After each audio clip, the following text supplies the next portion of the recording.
Yuli Edelstein, what do you make of the manner in which these two American women have been released? They've been taken hostage by the Hamas on the 7th. The Hamas clearly wanting, as we're just hearing from there, wanting to play mind games with the psyche of the Israeli nation and people, trying to make it seem that they're not unreasonable, that they're not barbarians, that if you talk to them, some solution can be found. So they're clearly trying to play at different levels on the psychology of the Israeli people and the Israeli nation.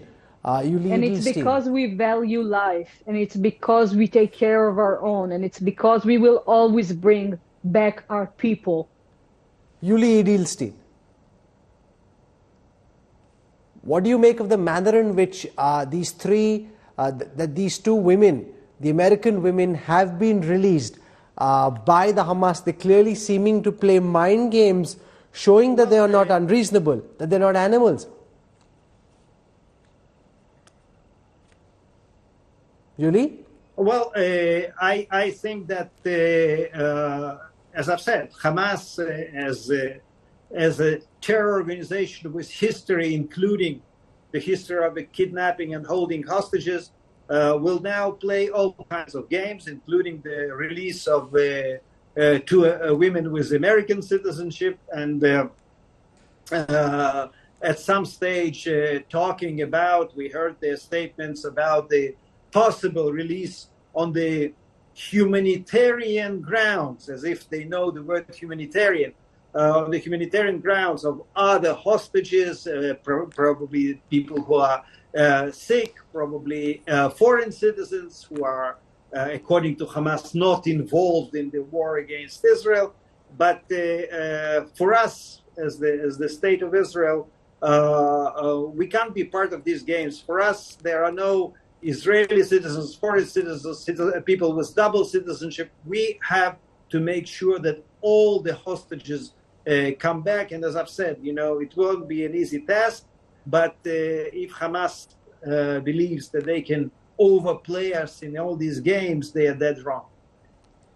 Ilay, David, brother of Evyatar David, who was abducted from the Nova Music Festival, also joins us. Ilay, this is a very tough time for all the families of those who've been taken hostage.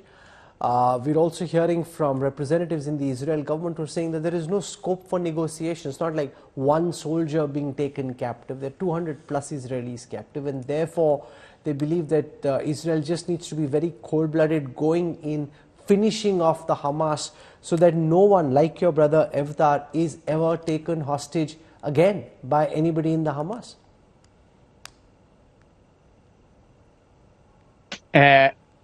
Yeah. I can speak only for my family. Yes. My brother is held hostage. He saw a horror thing that day, the October 7th. Two of his best friends murdered in that attack. Another friend got kidnapped. I really feel sorry for the people of Gaza, the citizens there. They shouldn't suffer for what Hamas did. But eventually, for the last decades, Hamas is using innocent people, citizens of Israel, citizens of Gaza. He uses them as tools in his game, political tools to use. He doesn't care if they're dead or alive, if it serves its targets. So I feel sorry for them, but right now, that's something as a brother of someone kidnapped, I shouldn't care for it. No, I understand your sentiment and your emotions, Ilay. How are all the families of the hostages trying to keep their spirits up? How are you all talking to each other, trying to collaborate with each other in trying to find where your relatives could possibly be in the Gaza Strip and see if there's some way of ensuring that they can be brought back? Again, please, the question? I'm saying, how are you all talking to the families of the others who've been taken hostage to try and ensure that you keep your spirits up, to try and ensure that you can find some way of bringing your brother back from Gaza? So, if I understood correctly your question, the government isn't doing much for us. I mean, they try, but anything takes lots of time because it's a state, and for a state, especially democracy, things are going slow, and everything is new. It's something we haven't seen here in Israel for the last 50 years. It's something new that more than 200 people are being kidnapped, more than 1,300 people are being murdered in an instant. So it's really new, and I understand it, and I appreciate what the government is trying to do.